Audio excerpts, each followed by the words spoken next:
आज का विषय है संदेश लेखन।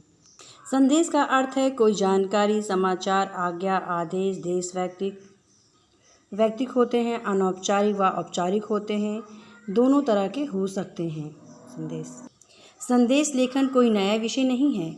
सदियों पहले कबूतरों की सहायता से संदेश भेजे जाते थे। राजा चौराहे पर नगाड़े बजवाकर प्रजा तक अपने संदेश पहुंचाते थे।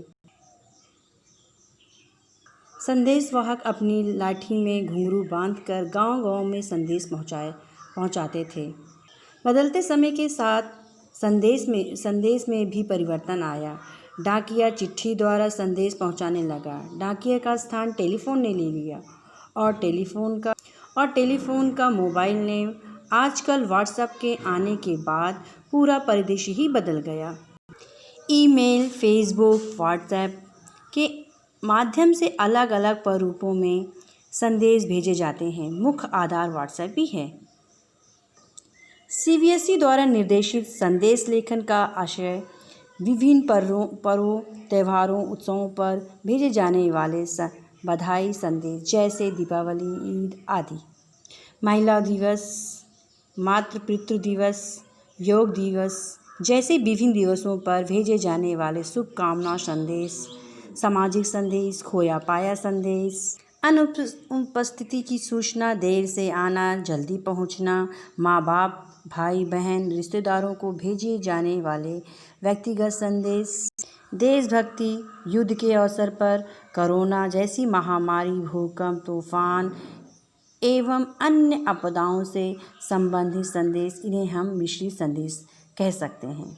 अब देखते हैं हम संदेश का प्रारूप कि संदेश का प्रारूप कैसे होना चाहिए। बच्चों, सबसे पहले संदेश 30-40 शब्दों में होना चाहिए और संदेश को बॉक्स में बनाना आवश्यक होता है। तिथि व समय का उल्लेख होना चाहिए। संबोधन अर्थात किसके लिए है ये भी उसमें होना चाहिए। लिखने वाले के नाम के स्थान पर क ख ग लिखना चाहिए। एक ही अनुच्छेद हो और सटीक होना चाहिए, बहुत बड़ा नहीं होना चाहिए। बच्चों, औपचारिकता विषय पर निर्भर करती है। शब्दावली सरल, सुगम, बोधगम्य होनी चाहिए। सृजनात्मकता का महत्व है, परंतु विषयगत तथ्यों पर अधिक बल हो। संक्षिप्त होना चाहिए। इधर उधर की बातों, मुहावरों, महानुभावों की सूक्तियों, उक्तियों का प्रयोग नहीं किया जाना चाहिए। आउटलाइंस, रेखा चित्र, बॉर्डर बनाया जा सकता है। संदेश में स्थान और विषय की आवश्यकता नहीं होती है।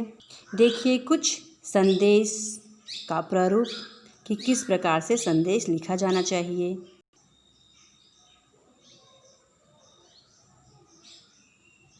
देख रहे हैं बच्चों, ऊपर संदेश लिखिए, फिर तारीख, दिनांक, समय और उसके बाद अपनी बात कहिए और आखिरी में नाम है तो नाम लिखिए या काखा गा लिख के छोड़ देना चाहिए। देखिए बच्चों, इस तरह से संदेश लिखा जाता है।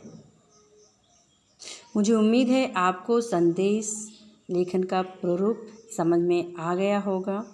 धन्यवाद बच्चों। अगर कोई समस्या हो तो आप कमेंट करके पूछ सकते हैं। धन्यवाद।